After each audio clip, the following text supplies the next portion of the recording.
Double Header. The Fat Controller gave Gordon a rest when he came back from London. He told James to do his work. James got very conceited about it.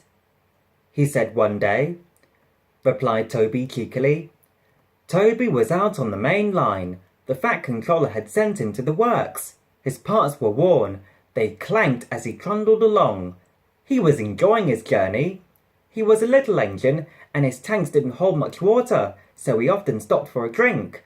He had small wheels too, and he couldn't go fast. He thought, but a new signalman had come to one of the stations. Toby had wanted to take Henrietta, but the Fat Controller had said.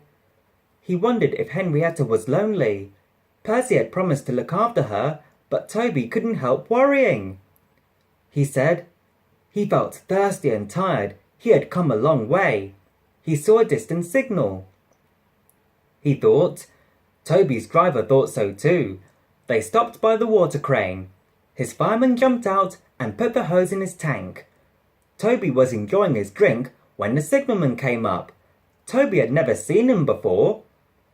Said the signalman. Said the driver. Said the signalman. Poor Toby clanked away. He panted, but hurrying used a lot of water, and his tanks were soon empty.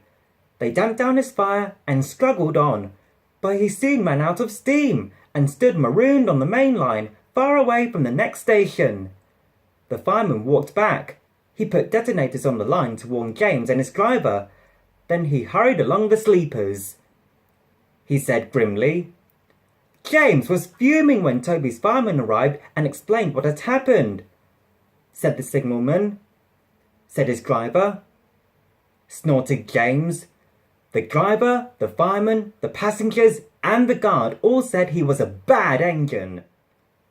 Grumbled James. He came up behind Toby and gave him a bump. He said crossly. James's driver made him push Toby all the way to the works. He said James had to work very hard, and when he reached the workstation, he felt exhausted.